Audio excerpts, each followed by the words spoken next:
America ने Israel को $7 billion से ज्यादा की कीमत के नए हथियार देने का ऐलान किया है। प्रेसिडेंट ट्रंप ने इजराइल को 3000 हेलफायर मिसाइलें जल्द से जल्द भेजने का आदेश दिया है।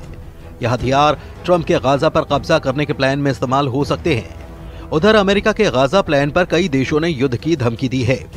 तुर्की के राष्ट्रपति सीरिया के राष्ट्रपति अहमद अल शरा के साथ खाड़ी में नया वॉर प्लान बना चुके हैं। वहीं प्रधानमंत्री नेतन्याहू ने 23 लाख लोगों को गाजा से निकालने का रूट दुनिया को दिखाया है।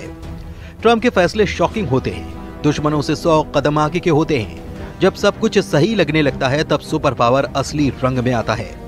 खाड़ी के शांत पड़े खंडहर और बियाबान को बारूद से पाटने का नया दौर शुरू हो चुका है। इस बार इजराइल के कितने भी दुश्मन सामने हों फर्क नहीं पड़ेगा। राष्ट्रपति ने साफ कर दिया है कि गाजा के पुनर्निर्माण के लिए लोगों को बाहर निकालने की जरूरत है, क्योंकि गाजा विध्वंस की जमीन है। ये किसी भी इंसान के रहने लायक नहीं है। सुपर पावर अमेरिका इजराइल को अब तक का सबसे बड़े विनाशकारी हथियारों की सप्लाई करने जा रहा है। नेतन्याहू को ट्रंप की तरफ से $7.4 बिलियन कीमती विनाशकारी गोला बारूद की खेप मिलनी फाइनल हो चुकी है। इजराइल को अमेरिका $6.75 बिलियन की गोला बारूद से अजेय बनाने जा रहा है, जिसमें 166 छोटे बम, हजारों गाइडेड किट, 3000 हेलफायर मिसाइलें भी शामिल हैं। बताया गया है कि इजराइल को मिसाइलों की डिलीवरी जल्द से जल्द मिलेगी। गाजा युद्ध, लेबनान युद्ध, यमन फ्रंट और सीरिया में जब थोड़ी सी शांति आई है, तब अमेरिका इजराइल को इतने हथियारों से लैस क्यों करने जा रहा है? क्या ट्रंप के दिमाग में इजराइल के लिए कुछ विस्फोटक रणनीति तैयार है? आखिर इजराइल अब भी हमास की सफाई की जिद पर क्यों अड़ा है?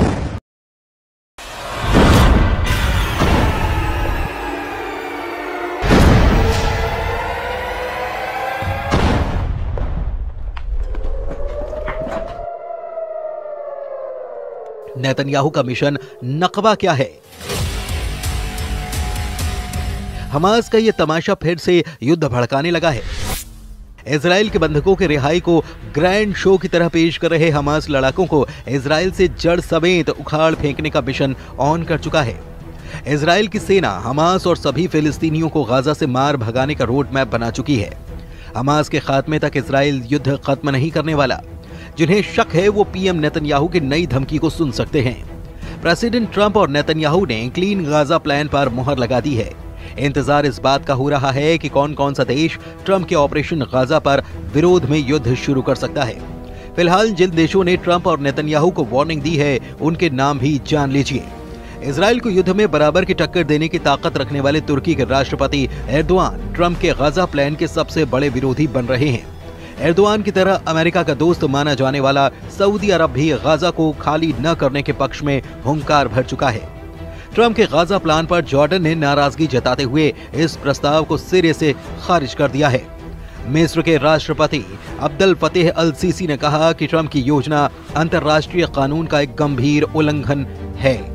वेस्ट बैंक की सत्ता पर काबिज फिलिस्तीनी अथॉरिटी के नेता महमूद अब्बास ने भी गाजा के लोगों को विस्थापित करने की किसी भी परियोजना की निंदा की है। अमेरिका से सभी मामलों में अलग स्टैंड लेने वाला ईरान भी ट्रंप के गाजा प्लान के खिलाफ मोर्चा खोल चुका है।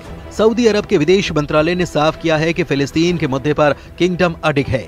ये स्टैंड किसी बातचीत से नहीं बदलेगा। सऊदी किंगडम फिलिस्तीन की वैधता के उल्लंघन का जोरदार विरोध करता है। इजराइल की फिलिस्तीन पर कब्जे की प्लानिंग और जमीन हड़पने की कोशिश नाकाम कर दी जाएगी। जिधर सऊदी अरब है उधर अरब लीग के 22 देश रहते हैं। जिधर ईरान है उधर शिया बाहुल्य ज्यादातर मुस्लिम देश रहते हैं।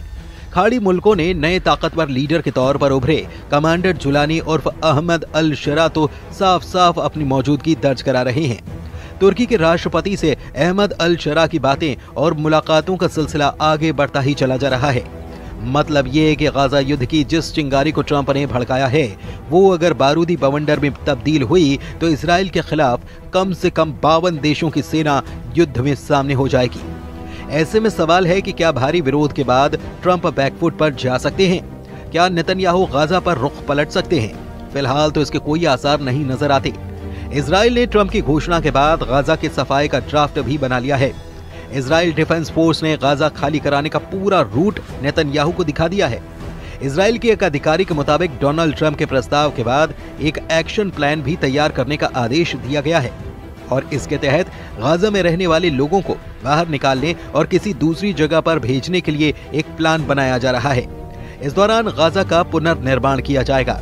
हालांकि इजरायली अधिकारी ने फिलहाल ये साफ नहीं किया कि अगर गाजा से लोगों को बाहर निकाला जाता है तो फिर उन्हें कहां भेजा जाएगा, लेकिन जो बातें पता चली हैं उससे कुछ रूट की जानकारी के संकेत मिल रहे हैं।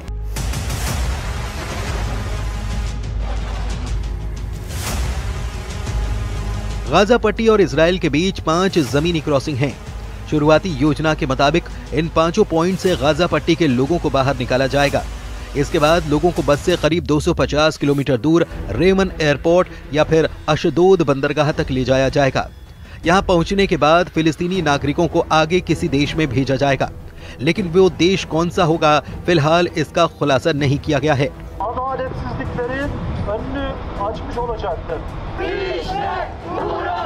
प्रेसिडेंट ट्रंप ने जिन देशों के नाम बताए थे उन्होंने इस पूरे प्लान को गाजा के लिए खौफनाक बता दिया है, यानी कि मिस्र और जॉर्डन गाजा के एक भी आदमी को अपनी जगह नहीं देने वाले। अरब मीडिया में जॉर्डन के विदेश मंत्री की धमकी की जानकारी दी गई है, जिसमें उन्होंने कहा कि अगर जॉर्डन में फिलिस्तीनियों को जबरन विस्थापित करने की कोशिश की गई तो जॉर्डन पूरी ताकत से सामना करेगा। ये जॉर्डन के लिए युद्ध की घोषणा है और हम इसका जवाब देंगे। मतलब जॉर्डन इजराइल से जंग के लिए तैयार है। उधर तुर्की में ट्रंप के गाजा प्लान पर युद्ध का माहौल बनाया जा रहा है। वहीं इस्तांबुल से आई इन तस्वीरों ने नेतन्याहू की टेंशन बढ़ा दी है, जहां बर्फबारी के बीच अमेरिका के दूतावास के बाहर ट्रंप का जमकर विरोध किया गया। एर्दोआन के कट्टर समर्थकों के हुजूम ने पुलिस बैरिकेड्स के सामने खड़े होकर फिलिस्तीनियों के समर्थन में नारेबाजी की।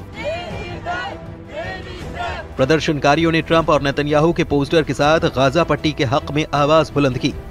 इससे पहले एर्दोआन और अहमद अल शरा की मीटिंग में भी ट्रंप के गाजा प्लान को लेकर चर्चा हो चुकी है। अल शरा से मीटिंग के बाद एर्दोआन ने अपनी खुशी का इजहार हर मसले पर एक दूसरे के साथ होने के ऐलान के साथ किया। यानी अगर ट्रंप और नेतन्याहू ने फुल प्रूफ तैयारी कर रखी है तो तुर्की और गाजा के हक में आवाज उठा रहे देश भी युद्ध से पीछे नहीं हटने वाले। ऐसे में गाजा का क्या होगा? 23 लाख लोगों का क्या होगा? क्या गाजा फिर से 1948 का नकबा झेलने जा रहा है? फिलहाल गाजा का हर आदमी अपने घर से बाहर है, अपने ही इलाके में शरणार्थी है। गाजा की 23 लाख की आबादी में से 90% लोग विस्थापित हैं। कौन किस हाल में रह रहा है ये तस्वीरें बखूबी बयां कर रही हैं। खान यूनिस के इलाके में हजारों लोग अस्थायी टेंट में रहने के लिए मजबूर हैं। तेज हवाएं और बारिश इन तंबुओं को उखाड़ती हैं, नुकसान पहुंचाती हैं, लेकिन लोग फिर जैसे तैसे मरम्मत करके उन्हीं में रहने के लिए मजबूर हैं। कई बार लोग रात भर नहीं सो पाते। युद्ध विराम के बाद भी बमबारी यहाँ बंद नहीं हुई। भूखमरी और मौसम की मार ने गाजा को मृत्यु लोक में तब्दील कर दिया है। फिर भी लोग अपनी जमीन से बेदखल होने के लिए तैयार नहीं हैं। 77 बरस पहले जैसी तबाही गाजा ने झेली, सब कुछ वैसा ही फिर से होने का खौफ यहाँ पर पसरा हुआ है। अमेरिका का गाजा में बढ़ता दखल कई खाड़ी मुल्कों की तबाही का सबब भी बन सकता है। इजराइल के लिए हर लिहाज से अब माहौल मन मुताबिक है। ट्रंप से व्हाइट हाउस में मीटिंग के बाद नेतन्याहू पूरी तरह कॉन्फिडेंस में लौट आए हैं। अमेरिका से लौटने के बाद नेतन्याहू ट्रंप के प्लान पर जल्द से जल्द अमल करना चाहते हैं।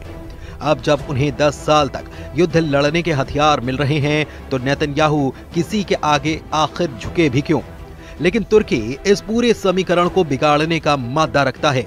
एर्दोआन आर्मी के पास दुनिया के सबसे घातक फाइटर ड्रोन हैं, रूस से मिले एयर डिफेंस सिस्टम हैं और तो और अमेरिका के दिए 100 एटम बम भी तुर्की के पास हैं। तुर्की के पास खाड़ी मुल्कों का नया जंगबाज कमांडर जुलानी भी है। तुर्की ने इजराइल के खिलाफ युद्ध शुरू किया तो फिर अमेरिका को भी खाड़ी में सेना उतारनी पड़ जाएगी और फिर ऐसा बारूदी घमासान होगा जिसका खात्मा परमाणु धमाके के बाद ही मुमकिन हो सकता है।